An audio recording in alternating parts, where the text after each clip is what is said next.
안녕하세요. 반갑습니다. 여러분의 닥터초입니다. 식사하시고 나서 여러분들은 커피 한 잔씩 꼭 하시나요? 제가 꼭 그런 습관을 가지고 있었는데요.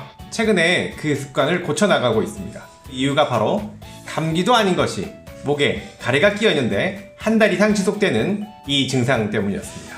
어떤 질병일까요? 오늘은 최근에 불경 공부로 불철주야 열공 중이신 삼장법사께서 질문을 주셨습니다.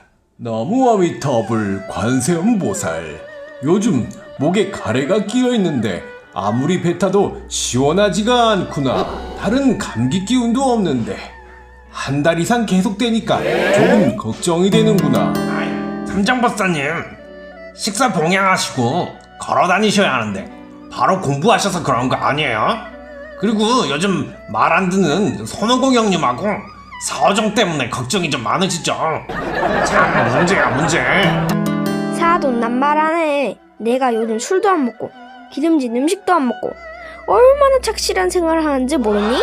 저팔계 네가 밤늦게 삼장법사님한테 출출하실까봐 떡이랑 빵 갖다 드려서 그런 거 아니니? 호스터킹 손오공 형님, 이게 같은 뜻이래요. 삼장법사님이 공부에 너무 집중해서 식사를 거르기도 하시잖아요. 그러다가 한꺼번에 2그릇씩 드시는 거 내가 봤어요. 그리고 더부룩하다고 탄산음료도 막 들이키시는 것도 봤고요. 아이쿠, 넌 언제 그걸 또 봤느냐? 나무아미타불 관세음보살, 너희들은 나한테 무척 관심이 많았구나. 그나저나 배가 나쁜 건지 후두에 종양이라도 생긴 건지 닥터초이한테 물어봐야겠다. 나무아미타불 관세음보살. 오늘 다시 보니 삼장법사님은 훌륭한 제자들을 둔 것이 확실합니다. 목에 이물감으로 오랫동안 고생하고 있다면, 특히 가래가 끼어있는 느낌이 계속 든다면 먼저 코에서 진득한 코가래가 실제로 목으로 넘어가는지 확인해 보아야 합니다. 후비루라고 하죠. 후비루가 없는 상황에 목에 이물감이 있다면 역류성 후두염, 인후두 역류증이란 병을 생각해 보아야 합니다.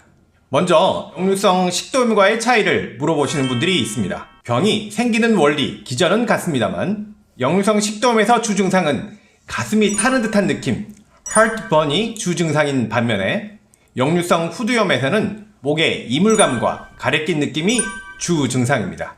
위산이 올라오니까요. 역류성 후두염이 있으면 역류성 식도염도 있을 것이라고 생각하시는데 꼭 그렇지는 않습니다. 식도는 20번 이상 노출이 되어야 역류성 식도염이 생기고 증상이 별로 없는 경우가 많습니다. 그래서 우연히 위 내시경하고 별 증상도 없는데 역류성 식도염이 있다고 듣는 분도 많습니다. 하지만 후두 점막은 위산에 굉장히 약해서 위산에 한 번만 자극이 되어도 며칠간 계속 이물감이 느껴지고 훨씬 잘 생긴다고 할 수 있겠습니다. 생기는 유발 요인들을 보면요. 첫 번째, 스트레스. 스트레스는 만병의 원인이라고 할 수 있겠죠. 스트레스가 많으면 아무래도 위산이 많이 분비될 수 있습니다. 두 번째는 커피, 카페인 음료가 좋지 않습니다. 홍차나 녹차에도 카페인이 들어있습니다. 이런 카페인 음료들은 위와 식도 사이에 조여주는 관략근, 그리고 후두와 식도 사이에 조여주는 관략근을 이완시켜서 역류가 유발되도록 하는 효과가 있습니다. 세 번째는 기름진 음식과 밀가루 음식이 좋지 않고요. 네 번째는 탄산음료입니다. 우리 속이 더부룩하다고 해서 탄산음료를 마시곤 하는데요. 역류성 후두염에는 좋지 않습니다. 술과 담배는 두말할 나위가 없겠고요. 껌이나 사탕도 보통성 후두염에서 좋지 않다고 합니다. 토마토나 우유 같은 경우는요. 건강에는 좋지만 보통 위산이 많이 분비되는 음식이기 때문에 적절히 양을 조절할 필요가 있겠습니다. 그리고 속이 더부룩하게 하는 음식들이 있습니다. 사람들마다 좀 틀린데요. 저 같은 경우는 떡을 먹으면 신물이 많이 나옵니다. 이 밖에도 인스턴트 식품들이 좀 위산을 많이 분비시키겠죠? 그 밖에도 과식, 불규칙한 식사, 야식 같은 것이 좋지 않습니다. 식사 중에 국물을 많이 먹는 것, 식후에 물을 많이 드시는 것도 자제할 필요가 있습니다. 이런 생활 습관들을 최대한 줄이셔야 합니다. 목에 걸린 이물감 때문에 이렇게 헛기침을 하는 것도 좋지 않습니다. 대신 미지근한 물을 조금씩 자주 삼키는 것이 좋겠습니다. 식후에는 바로 눕지 않고요. 20분 정도 걷는 것이 좋습니다. 이런 생활습관 교정을 먼저 했는데도 증상이 호전되지 않는다면 가까운 이비인후과에 가서 후두 내시경 검사를 해보고 PPI라고 해서요. 위산을 24시간 조절해주는 약을 포함해서 약물 치료를 4주 이상 하는 것이 좋습니다.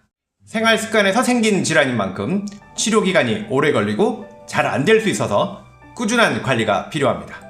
어떤 분들은 이제 더 이상 맛있는 음식들, 내가 하고 싶은 것들을 못하고 사느냐라고 하는데요. 몸이 원하지 않는다고 생각하시고 조금만 하고 자제하시기를 권유해 드립니다. 자, 삼장법사님도 고치셔야 할 습관들이 좀 있는데 아시겠죠? 오늘은 여기까지입니다. 건강한 하루 보내시고 다음에 또 뵙겠습니다. 감사합니다.